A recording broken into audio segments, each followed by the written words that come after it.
अस्सलामुअलैकुम। Wide facts में खुश आमदीद। पिछली किस्त में आपने देखा कि दिल्ली दामिर और हलीमा सुल्तान कोनिया जा रहे होते हैं। इस किस्त के आगाज में वो एक मेहमान खाने में मौजूद होते हैं और तानगुत भी उनका पीछा करते करते वहां पहुंच जाता है।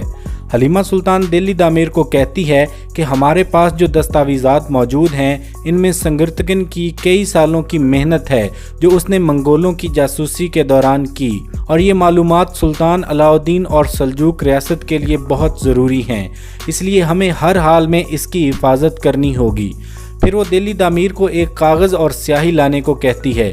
दरअसल वो इन कागजात की एक कॉपी तैयार करना चाहती थी ताकि ज़रूरत पड़ने पर वो इसका इस्तेमाल कर सके। दूसरी तरफ नोयान ने रात के अंधेरे में कुछ सिपाही कबीले पर हमले के लिए भेज दिए, जो कबीले के करीब पहुंचकर जायज़ा लेने लगे। कबीले में काराबैक कोरकत सरदार और गुमचकन से मुलाकात करता है और कहता है कि कल के जरगे में ये मामला ख़त्म हो जाना चाहिए। सादुद्दीन कोपेक इस मामले को लंबा नहीं करना चाहते। गुमचकन कहता है कि हमें दोनों कबीलों के सिपाहियों को आपस में लड़ने से रोकना होगा, लेकिन कोरकत सरदार कहता है कि मेरा बेटा कत्ल हुआ है, इसलिए इंसाफ होगा, चाहे इसके लिए हम सबका खून ही बह जाए। फिर देखा जाता है कि गार के अंदर तोतकीन का इलाज चल रहा है और अचानक तोतकीन का सर एक तरफ लुढ़क जाता है, जिस पर हकीम आर्तुक कहता है कि तोतकीन की जान निकल रही है और ज़ोर से तोतकीन के सीने पर एक मुक्का मारता है।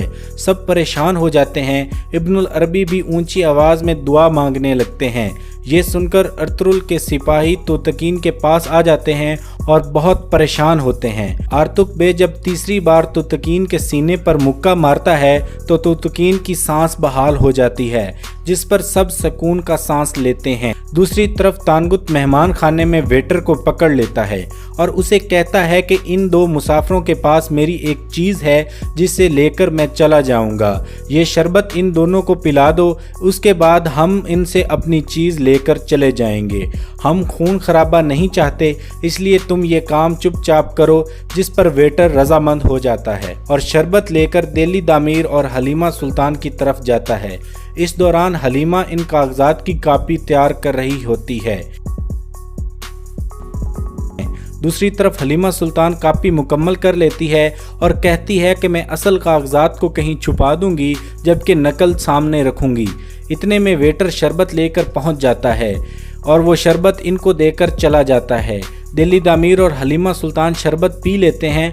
उसके बाद दिल्ली दामिर हलीमा सुल्तान से कहता है कि तुम सो जाओ, मैं बाहर बैठकर तुम्हारी हिफाजत करूंगा। दिल्ली दामिर बैठ जाता है और तानगुत छुपकर दिल्ली दामिर को देखने लगता है। दूसरी तरफ कबीले में कंदोकदू सलजान को अपने पास बुलाता है और कहता है मैंने तुम पर गुस्सा किया, तुम्हें मारा, तुम्हारे हकूक अदा नहीं किए, इन सब के लिए मैं तुमसे माफ़ी मांगता हूँ। इस बात पर सलजान खुश हो जाती है। उसके बाद कंदोकदू कहता है कि मुझे औलाद चाहिए, इसलिए मैं दूसरी शादी करना चाहता हूँ। अगर तुमने दूसरी बीवी को कबूल ना किया तो मैं तुम्हें तलाक दे दूँगा। तुम आराम से सोच लो, फिर मुझे बता देना। ये कहकर कंदोकदू बाहर निकल जाता है।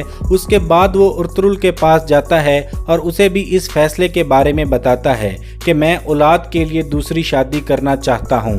जिस पर अर्तुगरुल उससे पूछता है कि क्या तुम्हारे दिल में कोई है, और फिर खुद ही कह देता है कि कौन, कुंजागुल। इस बात पर कंदोकदू चौंक जाता है और अर्तुगरुल से कहता है तुम्हें कैसे पता चला?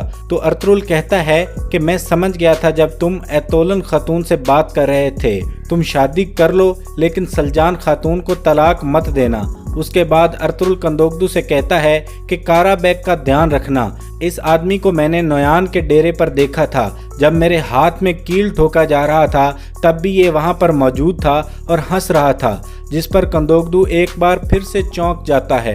दूसरी तरफ कोरकुत सरदार हैमा खानम के पास तीमारदारी के लिए जाता है और उनसे माफ़ी मांगता है। फिर वो अर्तुगरुल के बारे में बात करता है कि हमारी तरबियत में कोई कमी रह गई थी। हैमा खानम कहती है कि मेरा बेटा कातिल नहीं है, वो किसी भी सूरत अपने ही भाई का खून नहीं बहा सकता। सकता। वो ऐसा करने की बजाय 1000 बार मरना पसंद करेगा। और फिर थोड़ी देर बाद कुरकुत सरदार वहाँ से चला जाता है और कंदोकदू हाइमा खानम के पास आ जाता है और हाइमा खानम की तबीयत बिगड़नी शुरू हो जाती है। कंदोकदू देखता है कि इनके जख्म से दोबारा खून बहना शुरू हो गया है। वो फौरन एक औरत को बुलाता है और उसे कहता है कि फौरन हकीम आर्तुक को बुला कर लाओ। दूसरी जानिब सलजान गुस्से में आयतुल्लाह के खेमे में जाती है और उसे कहती है कि मैं एक दिन तुम्हारी चालों को नाकाम बना कर रहूँगी। उसके बाद वो कोपचे को ज़बरदस्ती पकड़ती है और वहाँ से लेकर चली जाती है।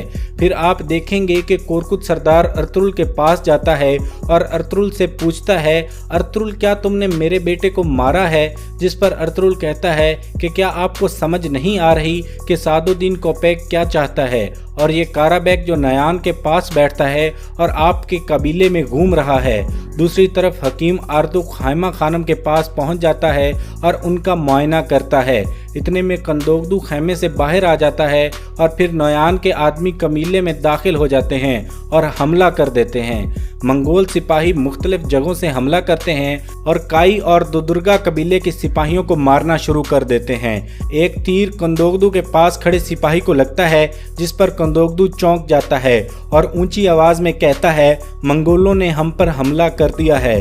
अंदर मौजूद औरतें भी चौंक जाती हैं और अपनी अपनी तलवारें उठा लेती हैं। अर्तुगरुल भी आवाज़ें सुनकर समझ जाता है कि मंगोलों ने हमला कर दिया है।